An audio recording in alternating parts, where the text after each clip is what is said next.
ಪ್ರೀತಿಯ 6ನೇ ತರಗತಿಯ ವಿದ್ಯಾರ್ಥಿಗಳೇ, ಈಗ ನಾನು 6ನೇ ತರಗತಿಯ ಕನ್ನಡದ 6ನೇ ಪಾಠವಾಗಿರ್ತಕ್ಕಂತಹ ಮೆರವಣಿಗೆ ಪಾಠವನ್ನು ಮಾಡ್ತೇನೆ. ಸೊ ನಿಮಗೆಲ್ಲ ಗೊತ್ತು, ಯಾವುದೇ ಕೆಲಸವನ್ನು ಮಾಡುವಾಗ ಒಬ್ಬರು ಮಾಡುವುದಕ್ಕಿಂತ ಎಲ್ಲರೂ ಸೇರಿ ಮಾಡಿದರೆ ಅದು ಬಹಳ ಸಂಪೂರ್ಣವಾಗುತ್ತೆ ಮತ್ತು ಬಹಳ ಸುಂದರವಾಗಿ ಆ ಒಂದು ಕಾರ್ಯ ಬಹಳ ಸುಂದರವಾಗಿ ಎಲ್ಲರ ಒಂದು ಮೆಚ್ಚುಗೆಯನ್ನು ಪಡೆಯುವಂತಹ ಒಂದು ಕೆಲಸ ಆಗುತ್ತೆ. ನಾವು ಯಾವುದೇ ಕೆಲಸವನ್ನು ಮಾಡುವಾಗ ಅಥವಾ ಎಲ್ಲರೊಟ್ಟಿಗೆ ಸಾರ್ವಜನಿಕ ಏನೇ ಕಾರ್ಯಗಳು ನಡೆಯುವಾಗ ನಾವು ಸಮಾಜ ಜೀವಿಯಂತೆ, ಅಂದರೆ ನಿಮಗೆ ಗೊತ್ತು, ಮನುಷ್ಯ ಒಬ್ಬ ಸಮಾಜ ಜೀವಿ. ಎಲ್ಲರೊಂದಿಗೆ ನಾವು ಸೇರಿ ಕೆಲಸವನ್ನು ಮಾಡಿಕೊಂಡಾಗ ಮಾತ್ರ ಅದು ನಮಗೆ ಬಹಳ ಖುಷಿಯನ್ನು ಕೊಡ್ತದೆ ಅಲ್ವಾ. ನಾವು ಒಂಟಿಯಾಗಿರೋದಕ್ಕಿಂತ ಎಲ್ಲರೊಂದಿಗೆ ಸೇರಿಕೊಂಡು ಅರಿತುಕೊಂಡು ಜೀವನವನ್ನು ಮಾಡಿದಾಗ ನಮ್ಮ ಜೀವನ ಸಾರ್ಥಕವಾಗುತ್ತದೆ. ಯಾವುದೇ ಕೆಲಸವನ್ನು ಮಾಡುವಾಗ ನಮಗೆ ಜವಾಬ್ದಾರಿ ಬಹಳ ಮುಖ್ಯ. ಸುಮ್ಮನೆ ಹೋಗಿ ಅವರ ಕಾರ್ಯದಲ್ಲಿ ಹೋಗಿ ಸುಮ್ಮನೆ ನಿಂತ್ಕೊಳ್ಳೋದಾಗಲಿ ಅಥವಾ ಅವ್ರು ಸೇರ್ಕೊಂಡು ಮಾತನಾಡೋದು ಅದಲ್ಲ ಕೆಲಸ. ನಾವು ಜವಾಬ್ದಾರಿಯಿಂದ ಯಾವುದೇ ಕೆಲಸವನ್ನು ಮಾಡಿದಾಗ, ಶ್ರದ್ಧೆಯಿಂದ ಮಾಡಿದಾಗ ಆ ಒಂದು ಕಾರ್ಯ ಹೇಗೆ ಯಶಸ್ವಿ ಆಗ್ತದೆ. ಪ್ರತಿಯೊಬ್ಬರೂ ಸಹ ಸಾರ್ವಜನಿಕ ಕಾರ್ಯಗಳನ್ನು ಮಾಡುವಾಗ ಪ್ರತಿಯೊಬ್ಬರೂ ಸಹ ಶ್ರದ್ಧೆಯಿಂದ ಜವಾಬ್ದಾರಿಯಿಂದ ಕೆಲಸವನ್ನು ಮಾಡಬೇಕು. ಆಗ ಆ ಕಾರ್ಯ ತುಂಬ ಯಶಸ್ವಿಯಾಗುತ್ತೆ. ಎಲ್ಲ ಕೆಲಸ ಅಲ್ಲ, ಯಾವುದೇ ಒಳ್ಳೆಯ ಕೆಲಸ ಅಂತ ನಮಗೆ ಕಂಡು ಬಂದರೆ ನಾವೆಲ್ಲರೂ ಸಹ ಸಹಭಾಗಿತ್ವವನ್ನು ಹೊಂದಬೇಕು. ಅಂದರೆ ಎಲ್ಲರೂ ಪಾಲ್ಗೊಳ್ಬೇಕು. ಸಮಾಜಕ್ಕೆ ನಮ್ಮ ಅಳಿಲು ಸೇವೆಯನ್ನು ನಾವು ಸಲ್ಲಿಸಲೇಬೇಕು. ಸಲ್ಲಿಸಿದಾಗ ಸಲ್ಲಿಸುವಂತಹ ಒಂದು ಗುಣವನ್ನು ನಾವು ಬೆಳೆಸ್ಕೊಳ್ಳುವುದು ಬಹಳ ಅತ್ಯಗತ್ಯ. ಇಲ್ಲೂ ಸಹ ಒಂದು ಒಂದು ಶಾಲೆಯಲ್ಲಿ ಒಂದು ಫಂಕ್ಷನನ್ನು ಅರೇಂಜ್ ಮಾಡ್ಕೊಂಡಿರ್ತಾರೆ. ಅಂದರೆ ಅದು ನವಂಬರ್ 1 ಕನ್ನಡ ರಾಜ್ಯೋತ್ಸವ. ಆ ಫಂಕ್ಷನ್ ನಡೆಯಬೇಕು ಅಂತ ನಿಮಗೆ ಗೊತ್ತು. ಕನ್ನಡ ರಾಜ್ಯೋತ್ಸವ ಅಂದರೆ ಕನ್ನಡಿಗರ ಬಹಳ ಪ್ರಮುಖವಾಗಿರ್ತಕ್ಕಂತಹ ಒಂದು ನಾಡ ಹಬ್ಬ ಅಲ್ವಾ. ಇದು ಒಂದು ಕನ್ನಡಿಗರೆಲ್ಲ ಸೇರಿಕೊಂಡು ಬಹಳ ಖುಷಿಯಿಂದ ಆಚರಿಸುವಂತಹ ಒಂದು ಹಬ್ಬ ಆಗಿದೆ. ಸೊ ಈ ಹಬ್ಬವನ್ನು ನಾವು ಹೇಗೆ ಆಚರಿಸ್ತೇವೆ, ಪ್ರತಿಯೊಂದು ಹಳ್ಳಿನಲ್ಲಿ, ಪ್ರತಿಯೊಂದು ಜಿಲ್ಲೆಯಲ್ಲಿ, ರಾಜ್ಯದಲ್ಲಿಯೂ ಸಹ ಅವತ್ತಿನ ದಿನ ಎಲ್ಲ ನಾನಾ ವೇಷಗಳನ್ನು ಹಾಕ್ಕೊಂಡು ಕನ್ನಡದ ಸಂಸ್ಕೃತಿಯನ್ನು ತೋರಿಸುವಂತಹ ಒಂದು ಘಟನೆಯನ್ನು ನಾವು ಇಲ್ಲಿ ಆಚರಿಸ್ಕೊಳ್ತೇವೆ. ಸೊ ಈಗ ಅಂದು ಈ ಒಂದು ಲೆಸನ್ನಲ್ಲಿ, ಈ ಒಂದು ಪಾಠದಲ್ಲಿ ನಾವು ಒಂದು ಬಹಳ ಪ್ರಮುಖವಾಗಿರ್ತಕ್ಕಂತಹ ಒಂದು ಸಮಾರಂಭವನ್ನು ಹೇಗೆ ಮಕ್ಕಳೆಲ್ಲ ಸೇರಿಕೊಂಡು ಒಂದಾಗಿ ಆ ಊರಿನ ಜನರೊಂದಿಗೆ ಸೇರಿಕೊಂಡು ಯಾವ ರೀತಿ ಆ ಜನರಿಗೆ ಖುಷಿಯನ್ನು ಪಡಿಸ್ತಾರೆ ಅನ್ನುವುದನ್ನು ನೋಡ್ತೇವೆ. ಎಲ್ಲ ವಿದ್ಯಾರ್ಥಿಗಳೆಲ್ಲ ಸೇರಿ ಮೆರವಣಿಗೆಯ ಮೂಲಕ ಕನ್ನಡ ಮಾತೆಯ ಒಂದು ಸಮಾರಂಭವನ್ನು ಹೇಗೆ ಆಚರಿಸ್ತಾರೆ, ಕನ್ನಡ ರಾಜ್ಯೋತ್ಸವವನ್ನು ಹೇಗೆ ಆಚರಿಸ್ತಾರೆ ಅನ್ನುವುದನ್ನು ನಾವು ಇಲ್ಲಿ ನೋಡ್ತೇವೆ. ಅರ್ಥ ಆಯ್ತಲ್ಲ. ನೋಡಿ, ನಾನೀಗ ಈ ಪಾಠವನ್ನು ಓದ್ತೇನೆ, ನೀವೆಲ್ಲ ಇದನ್ನು ಗಮನಿಸಬೇಕು. ಅರ್ಥ ಆಯ್ತಾ. ಸೊ 100 ಕೈಗಳು ಸೇರಿದರೆ ಒಂದು ಮಹತ್ ಕಾರ್ಯ ಸಾಧ್ಯವಾಗುತ್ತದೆ. ಸಾರ್ವಜನಿಕ ಕಾರ್ಯಗಳಲ್ಲಿ ಎಲ್ಲರೊಟ್ಟಿಗೆ ಬೆರೆತಾಗ ನಾವು ಸಮಾಜ ಜೀವಿ ಎನಿಸಿಕೊಳ್ಳುತ್ತೇವೆ. ಜವಾಬ್ದಾರಿ ಹೊರಲು ಸದಾ ಸಿದ್ಧರಾಗಿರಬೇಕು. ಹೊತ್ತ ಜವಾಬ್ದಾರಿಯನ್ನು ಶ್ರದ್ಧೆಯಿಂದ ನಿರ್ವಹಿಸಬೇಕು. ಆಗ ಆ ಕಾರ್ಯ ಯಶಸ್ವಿಯಾಗುತ್ತದೆ. ಉತ್ತಮ ಕಾರ್ಯಗಳಲ್ಲಿ ಎಲ್ಲರೂ ಪಾಲ್ಗೊಳ್ಳಬೇಕು. ಈ ಮೂಲಕ ಅಳಿಲು ಸೇವೆಯ ಮನೋಭಾವನೆಯನ್ನು ಬೆಳೆಸಿಕೊಳ್ಳುವುದು ಸಾಧ್ಯವಾಗುತ್ತದೆ. ಎಲ್ಲ ಉತ್ತಮ ಕಾರ್ಯಗಳಲ್ಲೂ ನಾವು ಭಾಗವಹಿಸಿದಾಗ ಆ ಕಾರ್ಯ ಏನಾಗುತ್ತೆ, ಹೇಗೆ ಯಶಸ್ವಿಯಾಗುತ್ತೆ ಅನ್ನುವಂಥ ಒಂದು ಉದಾಹರಣೆಯನ್ನು ಈ ಒಂದು ಪಾಠದಲ್ಲಿ ನಾವು ಉದಾಹರಣೆಯೊಂದಿಗೆ ನೋಡ್ತೇವೆ. ಹೇಗೆ ನೋಡಿ, ಅದೊಂದು ಭಾನುವಾರ ಶಾಲೆಯ ಬಾಗಿಲು ತೆರೆದಿತ್ತು. ವಿದ್ಯಾರ್ಥಿಗಳು, ಶಿಕ್ಷಕರು, ಯುವತಿಯರು, ಊರಿನ ಹಿರಿಯರು ಸೇರಿದರು. ಬರುವುದು ತಡವಾಯಿತಲ್ಲ ಎಂದು ಹಂಪಣ್ಣನು ಓಡಿ ಬಂದನು. ಎಲ್ಲರೂ ಶಾಲೆಯ ಅಂಗಳದ ಮರದ ಕೆಳಗೆ ಸೇರಿದರು. ಸಭೆ ಪ್ರಾರಂಭವಾಯಿತು. ಶಿಕ್ಷಕರು ಎಲ್ಲರನ್ನೂ ಸ್ವಾಗತಿಸಿದರು. ಶಿಕ್ಷಕಿಯರು ಸಭೆ ಕರೆದ ಉದ್ದೇಶವನ್ನು ತಿಳಿಸಿದರು. ಎಲ್ಲರೂ ಸಲಹೆ ಸೂಚನೆಗಳನ್ನು ನೀಡಿ ಸಹಕರಿಸಬೇಕು ಎಂದು ಕೋರಿದರು. ಮತ್ತೊಬ್ಬ ಶಿಕ್ಷಕರು ಆಗಬೇಕಾದ ಸಿದ್ಧತೆಗಳ ಪಟ್ಟಿಯನ್ನು ಓದಿದರು. ಇದರಂತೆ ಎಲ್ಲವೂ ಆಗಬೇಕಾಗಿದೆ. ದಯವಿಟ್ಟು ಎಲ್ಲರೂ ಸಕ್ರಿಯವಾಗಿ ಪಾಲ್ಗೊಳ್ಳಬೇಕು ಎಂದು ಮನವಿ ಮಾಡಿದರು. ಹಂಪಣ್ಣ ಆಯಿತು ಸಾರ್ ಎಂದು ಕೂಗಿದನು. ಏನು, ಅವತ್ತು ಭಾನುವಾರ ನಿಮ್ಮೆಲ್ಲರಿಗೂ ಗೊತ್ತು. ಅವತ್ತು ರಜಾದಿನ ಅಲ್ವಾ. ರಜಾದಿನ ಅಂತೇಳಿ ಏನು ಮಾಡ್ತಾ ಇದ್ದಾರೆ ಎಲ್ಲರೂ ಶಾಲೆಯಲ್ಲಿ, ಮಕ್ಕಳೆಲ್ಲ ಮನೇಲಿಲ್ಲ. ಈ ಶಾಲೆಯಲ್ಲಿ ಏನಾಗಿತ್ತು ಅಂದರೆ ಅವತ್ತು ಶಾಲೆ ಓಪನ್ ಆಗಿತ್ತು. ಸೊ ಎಲ್ಲ ಶಿಕ್ಷಕರು, ಯುವತಿಯರು ಏನೋ ಒಂದು ಮುಂದೆ ಸಮಾರಂಭವನ್ನು ನಡೀತದೆ, ಅದಕ್ಕೆ ಯಾವ ರೀತಿ ತಯಾರಿಯನ್ನು ಮಾಡಿಕೊಳ್ಬೇಕು ಅನ್ನುವುದಕ್ಕಾಗಿ ಎಲ್ಲ ಆ ಊರಿನ ಜನರು, ಯುವತಿಯರು, ಊರಿನ ಹಿರಿಯರು, ವಿದ್ಯಾರ್ಥಿಗಳು, ಆ ಶಾಲೆಯ ವಿದ್ಯಾರ್ಥಿಗಳು, ಶಿಕ್ಷಕರು, ಮತ್ತು ಅದರಲ್ಲಿ ಹಂಪಣ್ಣ ಅನ್ನುವಂಥ ಹುಡುಗನೂ ಸಹ ಬಂದು ಸೇರಿಕೊಳ್ತಾನೆ. ಎಲ್ಲಿ ಸೇರಿದ್ರು ಅಂದರೆ ಆ ಶಾಲೆಯ ಹತ್ರ ಒಂದು ಮರ ಇರುತ್ತೆ. ಆ ಮರದ ಕೆಳಗೆ ಎಲ್ಲರೂ ಸೇರಿಕೊಂಡ್ರು. ಇನ್ನೇನು ಎಲ್ಲ ಎಲ್ಲರೂ ಸೇರ್ಕೊಂಡಿದ್ದಾರೆ. ಇನ್ನು ಸಭೆ ಪ್ರಾರಂಭ ಆಗಬೇಕು. ನಿಮ್ಮೆಲ್ಲರಿಗೂ ಗೊತ್ತು, ಯಾವುದೇ ಸಭೆ ಅಥವಾ ಸಭೆ ಪ್ರಾರಂಭವಾಗಬೇಕಾದ್ರೆ ಸ್ವಾಗತ ಭಾಷಣವನ್ನು ಮಾಡ್ತೇವಲ್ವ. ಸಭೆಯನ್ನು ನಾವು ಕಾರ್ಯಕ್ರಮವನ್ನು ಯಾವುದ್ರ ಮೂಲಕ ಪ್ರಾರಂಭ ಮಾಡ್ತೇವೆ? ಸ್ವಾಗತ ಮಾಡುವುದರ ಮೂಲಕ. ಸೊ ಅಲ್ಲಿನ ಶಿಕ್ಷಕರು ಎದ್ದು ನಿಂತು ಎಲ್ಲರಿಗೂ ಸ್ವಾಗತವನ್ನು ಬಯಸ್ತಾರೆ. ನಂತರ ಒಬ್ಬ ಶಿಕ್ಷಕಿ, ಆ ಶಾಲೆಯ ಶಿಕ್ಷಕಿ ಸಭೆ ಕರೆದ ಉದ್ದೇಶ ಏನು ಅಂತ ತಿಳಿಸ್ತಾರೆ. ನಂತರ ಅವ್ರು ಹೇಳ್ತಾರೆ, ನಿಮಗೆ ಏನೇನು ಅನಿಸುತ್ತೋ ನಾವು ಒಂದು ಸಮಾರಂಭವನ್ನು ನೆಕ್ಸ್ಟ್ ಏನು ಹಮ್ಮಿಕೊಳ್ತಾ ಇದ್ದೇವೆ, ಅದಕ್ಕೆ ನಿಮ್ಮ ಸಲಹೆ ಸೂಚನೆಗಳು ಬಹಳ ಬೇಕು, ನಮಗೆ ಸಹಕಾರ ಬೇಕು, ನಿಮಗೆ ಏನೇನು ತೋರುತ್ತೆ ಅದನ್ನು ನೀವು ತಿಳಿಸಿ ಅಂತ ಕೇಳ್ಕೊಳ್ತಾರೆ. ಸೊ ಆವಾಗ ಮತ್ತೊಬ್ಬ ಶಿಕ್ಷಕರು ಏನಾಗಬೇಕು ಸಿದ್ಧತೆಗಳು ನೆಕ್ಸ್ಟ್ ನೆಕ್ಸ್ಟ್ ಮುಂದಿನ ಕಾರ್ಯಕ್ರಮಕ್ಕೆ ಏನೇನು ಕೆಲಸ ಆಗಬೇಕು ಅನ್ನೋದನ್ನು ಮೊದಲು ಪಟ್ಟಿ ಮಾಡಬೇಕು. ಪೂರ್ವ ಯೋಜನೆ ಇಲ್ಲದೆ ಯಾವುದೇ ಕೆಲಸವನ್ನು ಮಾಡಲಿಕ್ಕೆ ಸಾಧ್ಯ ಇಲ್ಲ. ಮೊದಲು ಯೋಜನೆಗಳನ್ನು ಹಾಕ್ಕೊಳ್ಬೇಕಲ್ವ. ಅದಕ್ಕೆ ಅವ್ರೇನು ಮಾಡ್ತಾರೆ, ಏನೇನು ಬೇಕು ಅನ್ನುವಂಥ ಪಟ್ಟಿಯನ್ನು ತಯಾರಿಸ್ತಾರೆ. ಇದರಂತೆ ಎಲ್ಲರೂ ನೀವು ಆಗಬೇಕು, ನಾನೇನು ಓದ್ತೀನೋ ಅದರಂತೆ ನೀವು ಮಾಡ್ಕೊಳ್ಬೇಕು ಅಂತೇಳಿ ದಯವಿಟ್ಟು ಎಲ್ಲರೂ ಸಹ ಇದರಲ್ಲಿ ಭಾಗವಹಿಸಿ ಅಂತ ಅವರು ಮನವಿಯನ್ನು ಮಾಡ್ಕೊಳ್ತಾರೆ. ಆಗ ಹಂಪಣ್ಣ, ಇವನೊಬ್ಬ ಸ್ಟೂಡೆಂಟಲ್ಲಿ ಸ್ವಲ್ಪ ತರಲೆ ಸ್ಟೂಡೆಂಟ್ ಸಹ ಹೌದು, ಇವನು ಆದರೂ ಸಹ ಬಹಳ ಖುಷಿಯಿಂದ ಪಾಲ್ಗೊಳ್ತಾನೆ. ಇವನು ಆಯಿತು ಸರ್ ಅಂತ ಕೂಗ್ತಾನೆ. ನಂತರ ಶಿಕ್ಷಕರು ತಯಾರಿಸಿದ ಯೋಜನೆ, ಅವರ ಕಾಳಜಿ ಎಲ್ಲರಿಗೂ ಮೆಚ್ಚುಗೆ ಆಯಿತು. ಶಿಕ್ಷಕರು ಒಂದು ಇದನ್ನು ತಯಾರಿಸಿದ್ರಲ್ವ, ಅದನ್ನು ನೋಡಿ ಎಲ್ಲರೂ ಅಲ್ಲಿರ್ತಕ್ಕಂಥ ಸಭೆಯಲ್ಲಿ ಭಾಗವಹಿಸಿದಂಥ ಎಲ್ಲರಿಗೂ ಸಹ ಇಷ್ಟ ಆಗುತ್ತೆ.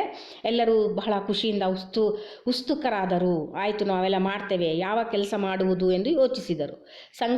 ಸಂಗಡಿಗರೊಂದಿಗೆ ಮಾತನಾಡಿಕೊಳ್ಳಲು ಶುರು ಮಾಡಿದರು. ಆಯಿತು, ಸ್ವಲ್ಪ ಸಮಯದ ನಂತರ ಮಾತುಗಳು ಕಡಿಮೆಯಾದವು. ಆಗ ಊರಿನ ಹಿರಿಯರೊಬ್ಬರು, ಯಾರು ಯಾವ ಸಿದ್ಧತೆಗಳನ್ನು ನಿರ್ವಹಿಸುತ್ತೀರಿ ಹೇಳಿರಿ ಎಂದರು. ಈಗ ಶಿಕ್ಷಕ ಒಂದು ಯೋಜನೆಯನ್ನು ತಯಾರಿಸಿದ, ಎಲ್ಲರಿಗೂ ಅದನ್ನು ನೋಡಿ ತುಂಬ ಇಷ್ಟ ಆಗುತ್ತೆ. ಎಲ್ಲರೂ ಖುಷಿಯಿಂದ ಉತ್ಸುಕತೆಯಿಂದ ನಾವೇನು ಕೆಲಸ ಮಾಡಬೇಕು ಅಂತ ಅವರವರಲ್ಲೇ ಸಂಗಡಿಗರೊಂದಿಗೆ, ತಮ್ಮ ಸಹಪಾಠಿಗಳೊಂದಿಗೆ, ಸ್ನೇಹಿತರೊಂದಿಗೆ ಮಾತನಾಡಲಿಕ್ಕೆ ಶುರು ಮಾಡ್ತಾರೆ. ಹೀಗೆ ಮಾತನಾಡ್ಕೊಳ್ತಾ ಇದ್ದಾಗ ಇದ್ದಕ್ಕಿದ್ದಂಗೆ ಆ ಮಾತು ಕಡಿಮೆ ಆಗುತ್ತೆ. ಅಲ್ಲಿ ಒಬ್ಬ ಊರಿನ ಹಿರಿಯರು ಸಹ ಅಲ್ಲಿ ಬಂದಿರ್ತಾರಲ್ವ, ಅವರೇನಂದ್ರು, ಯಾವ್ಯಾವ ಕೆಲಸ ಮಾಡ್ತೀರಾ, ಏನೇನು ಸಿದ್ಧತೆಗಳನ್ನು ನಿರ್ವಹಿಸ್ತೀರಾ ಹೇಳ್ರಿ ಅಂತ ಕೇಳಿದರು. ಆಗ ಆ ಸಭೆಯ ಕ್ರೀಡಾ ಮಂತ್ರಿ ಹಬೀಬ್, ವಾದ್ಯದ ಜವಾಬ್ದಾರಿಯನ್ನು ನಮ್ಮ ತರಗತಿಯವರು ನಿರ್ವಹಿಸುತ್ತಾರೆ ಎಂದನು. ಶಿಕ್ಷಣ ಮಂತ್ರಿ ಡೀನಾ, ನಮ್ಮ ತರಗತಿಯವರು ಘೋಷಣಾ ಫಲಕಗಳನ್ನು ಸಿದ್ಧಪಡಿಸುತ್ತೇವೆ ಎಂದಳು. ನಂತರ ದೊಡ್ಡೇಶನು, ಕವಿಗಳ ಚಿತ್ರ ನಮ್ಮ ತರಗತಿಯವರದು ಎಂದನು. ಹಾಡು ಮತ್ತು ನೃತ್ಯಕ್ಕೆ ಸಾಂಸ್ಕೃತಿಕ ಸಂಘದವರು ತಯಾರಾಗುತ್ತಾರೆ ಎಂದಳು ಮಯೂರಿ. ಚಿಕ್ಕ ಮಕ್ಕಳಿಗೆ ವೇಷಭೂಷಣಗಳನ್ನು ನಾವು ತೊಡಿಸುತ್ತೇವೆ ಎಂದನು ಪಿಂಟೋ. ಆರತಿಯನ್ನು ನಾವು ಹಿಡಿಯುತ್ತೇವೆ ಎಂದಳು ಉನ್ನತಿ. ಪೂರ್ಣಕುಂಭ ನಾವು ಹೊರುತ್ತೇವೆ ಎಂದಳು ಡಾಲಿ. ಮಂಟಪದ ಅಲಂಕಾರ ನಮಗಿರಲಿ ಎಂದರು ಮುಖ್ಯ ಯುವಕ ಸಂಘದವರು. ಕೋಲಾಟ ಮತ್ತು ಡೊಳ್ಳು ಕುಣಿತ ನಾವು ಮಾಡುತ್ತೇವೆ ಎಂದರು ಯುವತಿ ಮಂಡಳಿಯವರು. ಎಲ್ಲೆಡೆ ತೋರಣ ಹಾಕಿಸುವ ಮತ್ತು ಎಲ್ಲರಿಗೂ ಉಪಹಾರ ಕೊಡಿಸುವ ಜವಾಬ್ದಾರಿಯನ್ನು ಊರಿನ ಹಿರಿಯರು ವಹಿಸಿಕೊಂಡರು. ನೋಡಿ, ಇಲ್ಲಿ ಯಾರು ಹೇಗೆ ಒಂದೊಂದು ಕಾರ್ಯವನ್ನು ನಿರ್ವಹಿಸ್ತಾರೆ ಅನ್ನುವಂಥದ್ದು. ಹಬೀಬ, ನಾನು ವಾದ್ಯದ ಜವಾಬ್ದಾರಿಯನ್ನು ನಿರ್ವಹಿಸ್ತೇನೆ ಅಂತ ಹೇಳ್ತಾನೆ.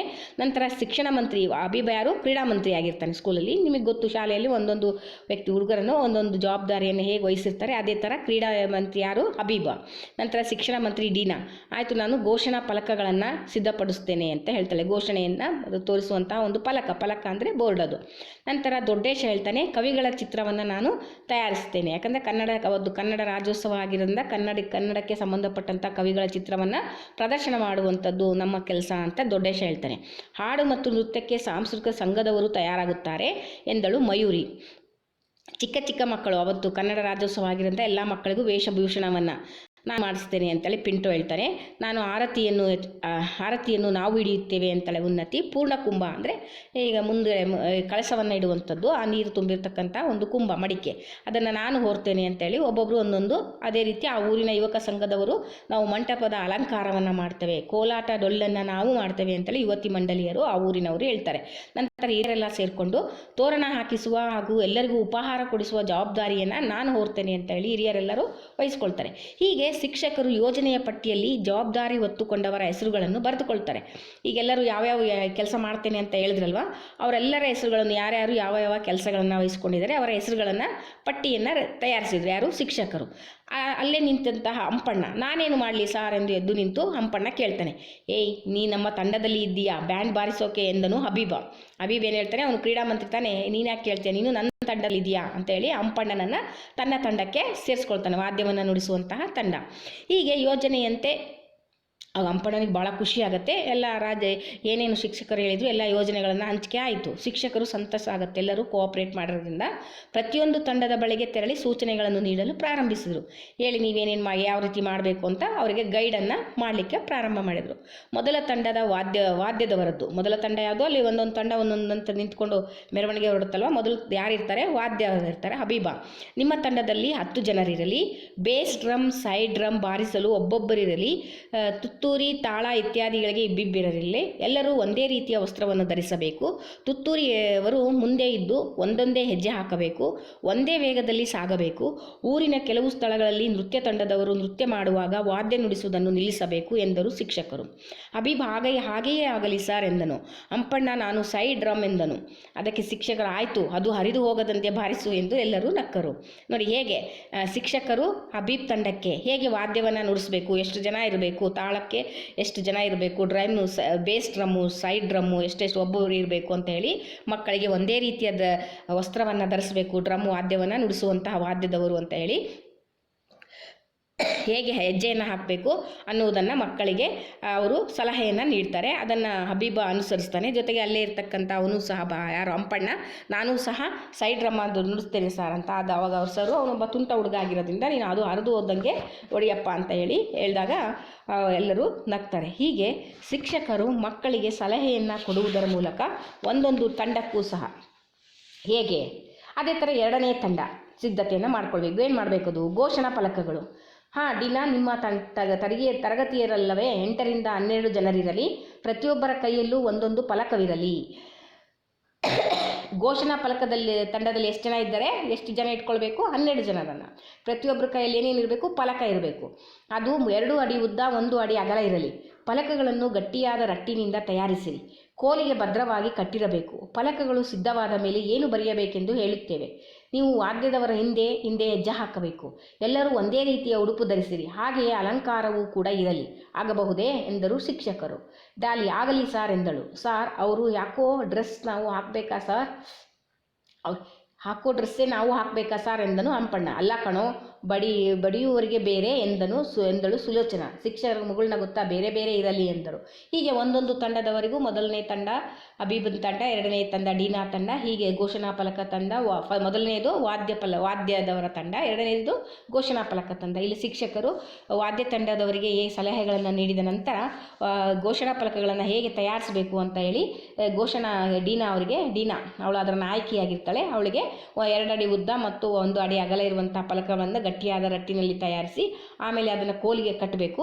ನಂತರ ಅದರ ಮೇಲೆ ಏನು ಬರೀಬೇಕು ಅನ್ನೋದನ್ನು ನಾನು ಹೇಳ್ತೇನೆ ಅಂತ ಹೇಳಿ ಹೇಗೆ ನೀವು ವಾದ್ಯ ತಂಡದವರ ಹಿಂದೆ ಹೆಜ್ಜೆ ಒಂದೊಂದೇ ಹೆಜ್ಜೆಯನ್ನು ಇಟ್ಕೊಂಡು ಸಾಗಬೇಕು ಅನ್ನುವುದನ್ನು ಸಹ ಅವರಿಗೆ ಈ ರೀತಿಯಾಗಿ ಸಲಹೆಗಳನ್ನು ಕೊಡ್ತಾರೆ. ಅದನ್ನು ನೋಡಿ, ಆಯಿತು ಸರ್, ನಾವು ಡ್ರೆಸ್ಸನ್ನು ಒಂದೇ ರೀತಿಯ ಡ್ರೆಸ್ ಹಾಕಬೇಕಾ ಅಂತ ಎಲ್ಲರೂ ಕೇಳ್ತಾರೆ. ಆಗ ಹಂಪಣ್ಣ, ಹಾಗಾದರೆ ಅವ್ರು ಹಾಕೋ ಡ್ರೆಸ್ಸನ್ನೇ ನಾವೇ ಹಾಕಬೇಕಾ ಸರ್ ಅಂದಾಗ, ಇಲ್ಲ ಕಣ, ಬಡಿಯುವವರೇ ಬೇರೆ, ಈಗ ಫಲಕಗಳನ್ನು ಹಿಡ್ಕೊಳ್ಳುವವರೇ ಬೇರೆ ಡ್ರೆಸ್ಗಳನ್ನು ಹಾಕ್ಕೊಳ್ಬೇಕು ಅಂತ ಸುಲೋಚನಾ ಹೇಳ್ತಾರೆ. ಶಿಕ್ಷಕರು ಆಯಿತು, ಬೇರೆ ಬೇರೆ ಇರಲಿ ಎಂದು ಹೇಳ್ತಾರೆ. ಹೀಗೆ ಈ ಪಾಠದಲ್ಲಿ ಹೇಗೆ ವಿದ್ಯಾರ್ಥಿಗಳು ತಮ್ಮ ಒಂದು ಕಾರ್ಯಕ್ರಮಕ್ಕೆ ಒಂದು ಅದು ನವೆಂಬರ್ 1 ಕನ್ನಡ ರಾಜ್ಯೋತ್ಸವ ದಿನವನ್ನು ತಮ್ಮ ಊರಿನಲ್ಲಿ ಹೇಗೆ ಮೆರವಣಿಗೆ ಹೊರಡಬೇಕು ಅನ್ನುವುದಕ್ಕೆ ಹೇಗೆ ಪೂರ್ವ ಸಿದ್ಧತೆಗಳನ್ನು ಮಾಡ್ಕೊಳ್ತಾರೆ ಅನ್ನುವುದನ್ನು ನಾವು ಇಲ್ಲಿ ನೋಡಿದ್ದೀವಿ ಅಲ್ವಾ. ಸೊ ಈ ಒಂದು ಪಾಠವನ್ನು ನೀವೆಲ್ಲರೂ ತಿಳ್ಕೊಂಡಿದ್ದೀರಿ, ಅರ್ಥ ಆಯಿತು ಅಂದ್ಕೊಳ್ತೀನಿ. ಮುಂದಿನ ತರಗತಿಯಲ್ಲಿ ನಾನು ಹೇಗೆ ಮುಂದಿನ ಭಾಗದಲ್ಲಿ ಅವರು ತಯಾರಿಯನ್ನು ನಡೆಸಿ ಭವ್ಯ ಮೆರವಣಿಗೆಯನ್ನು ಹೇಗೆ ಮುಂದುವರಿಸ್ತಾರೆ ಅನ್ನೋದನ್ನು ಮುಂದಿನ ತರಗತಿಯಲ್ಲಿ ಹೇಳ್ತೀನಿ. ಅಲ್ಲಿವರೆಗೂ ಧನ್ಯವಾದಗಳು. Thank you.